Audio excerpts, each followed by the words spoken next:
नमस्कार।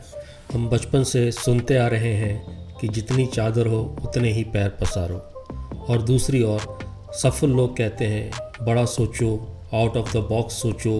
तो आज हमारे वीडियो में इसी विचार को आगे बढ़ाने की हम कोशिश कर रहे हैं कि जो लोग जीवन में बड़ा सोचना चाहते हैं, जीवन में कुछ बड़ा करना चाहते हैं, सक्सेस पाना चाहते हैं, वो ये कैसे कर सकते हैं। इसके लिए आज मैं आपके साथ एक किताब के बारे में चर्चा करूँगा जो 1959 में डेविड जे श्वार्ट्ज द्वारा लिखी गई थी, जिसका नाम है the magic of thinking big, और ये हिंदी में भी बड़ी सोच का बड़ा जादू के नाम से आती है। ये सेल्फ हेल्प में one of the best classic किताब है। यह किताब दुनिया में सेल्फ डेवलपमेंट की बेहतरीन किताबों में से एक है। तो आज मैं आपके साथ इस वीडियो में इस किताब के 5 सबक या 5 लेसन्स जो मैंने सीखे हैं वो आपके साथ शेयर करूंगा, और मैं आपको रिकमेंड करूंगा कि अगर आप यह किताब पढ़ सकते हैं तो इसे ज़रूर पढ़ें। तो पहला सबक है बड़ा सोचें। यह किताब कहती है कि सफलता का संबंध आपके दिमाग के आकार से नहीं बल्कि आपके सोच के आकार से होता है। किसी इंसान की सोच के आकार के अनुसार ही उसका बैंक का अकाउंट, उसका सुख का अकाउंट, उसका संबंधों का अकाउंट और उसकी संतुष्टि के अकाउंट का आकार या साइज़ निर्भर करता है। आपका दिमाग आपका गुलाम है।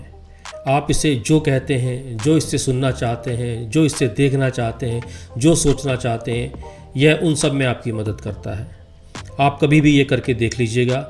जब आप विश्वास करते हैं कि कोई काम असंभव है तो आपका दिमाग आपके सामने यह सिद्ध करने के लिए पूरी ताकत लगा देता है कि वह काम क्यों असंभव है। परंतु जब आप विश्वास करते हैं और सचमुच विश्वास करते हैं कि कोई काम किया जा सकता है तो आपका दिमाग उसे आपके लिए करने में जुट जाता है और उसे पूरा करने के तरीके ढूंढने में आपकी मदद करता है। तो अगर आप बड़ा सोचेंगे नहीं तो बड़ा होगा भी नहीं, आप बड़े बनेंगे भी नहीं। तो बड़ा बनने के लिए सबसे पहला काम जो हमें करना है वो है हमें पहले बड़ा सोचना शुरू करना पड़ेगा। दूसरा सबक, बहानेबाजी बंद करें। यह किताब कहती है जो लोग जीवन में सफल नहीं हो पाते हैं उनके पास सफल ना होने के बहाने थोक में मौजूद रहते हैं। मैं बहुत ज़्यादा पढ़ा लिखा नहीं हूँ, मेरे पास तो समय नहीं है, मेरे पास तो बहुत पैसा नहीं है, मैं किसी को जानता नहीं हूँ, मैं तो गांव का रहने वाला हूँ, मेरी सेहत ठीक नहीं रहती, अरे मेरी तो किस्मत ही खराब है। किताब कहती है असफल लोगों को दिमाग में एक भयानक बीमारी होती है। इस बीमारी को इस किताब में नाम दिया गया है बहानासाइटिस।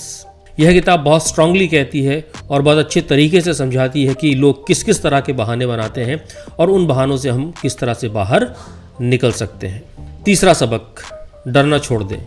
यह किताब बताती है आजकल ज़्यादातर लोगों के डर मनोवैज्ञानिक है, मतलब वो डर है जो उनके सिर्फ मन में है, असल में कहीं नहीं है। यह चिंता के कारण हो सकते हैं, तनाव के कारण हो सकते हैं, हमारी जो नकारात्मक भावनाएं या नकारात्मक कल्पनाएं हैं उनके कारण पैदा हो सकते हैं। इसमें से कई तरह के डरों का जिक्र भी इस किताब में किया गया है।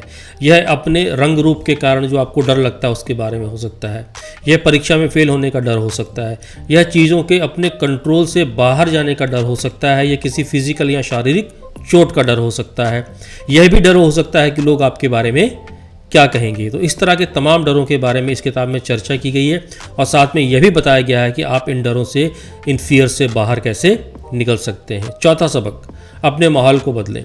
ये किताब कहती है जैसे आपका शरीर वैसे ही बनता है, जैसा हम भोजन शरीर को खिलाते हैं वैसे ही हमारा दिमाग वैसा ही बनता है जैसा भोजन हम अपने दिमाग को खिलाते हैं। तो दिमाग का भोजन क्या है? जो आप देखते हैं, जो आप सुनते हैं, जो आप बोलते हैं, जिस माहौल में आप रहते हैं। तो जैसी आपकी संगति वैसा आपका दिमाग। तो अगर आप नकारात्मक लोगों के साथ ज़्यादा समय तक रहेंगे तो आपकी सोच नकारात्मक हो जाएगी, और अगर आप बड़े विचार वाले लोगों के साथ ज़्यादा रहेंगे तो आपकी सोच का स्तर बदल जाएगा। तो ये किताब बहुत खूबसूरती से समझाती है कि हम अपना माहौल कैसे बदल सकते हैं। पांचवा सबक, एक्साइटेड रहिए, उत्साही बनिए। यह किताब कहती है कि सफल होने के लिए योग्यता के अलावा एक और बहुत ही महत्वपूर्ण चीज़ है, और वो है आपका उत्साही बनना, आपका एक्साइटेड रहना। क्योंकि जो रिजल्ट आते हैं, जो परिणाम आते हैं वो लॉजिक से नहीं आते हैं। आपके परिणाम इस बात से तय होंगे कि आप कितने उत्साहित हैं, आप कितने एक्साइटेड हैं।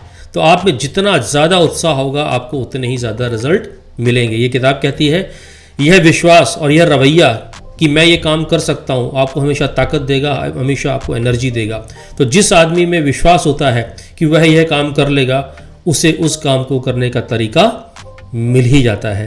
तो ये वो 5 सबक हैं जो मैंने इस किताब से सीखे हैं। मैं सिफारिश करूंगा कि आप ये किताब एक बार ज़रूर पढ़ें, और अगर आपने ये किताब पहले से ही पढ़ रखी है तो ये बहुत अच्छी बात है। आप मुझे कमेंट सेक्शन में लिखकर बताएं कि आपने इस किताब से क्या सबक सीखा है और आप इस किताब में कही गई बातों से कितना सहमत हैं। उम्मीद करता हूँ ये वीडियो आपको पसंद आया होगा। यदि ऐसी और वीडियोस आप देखना चाहते हैं तो चैनल को शेयर, लाइक और सब्सक्राइब ज़रूर कर लें यदि आपने अभी तक ऐसा नहीं किया है, और बेल आइकन तो ज़रूर दबा दें ताकि आपको नए वीडियोस के बारे में जानकारी मिलती रहे। अपना ध्यान रखिएगा और फिर से नए वीडियो में आपसे मुलाकात होगी। शुक्रिया।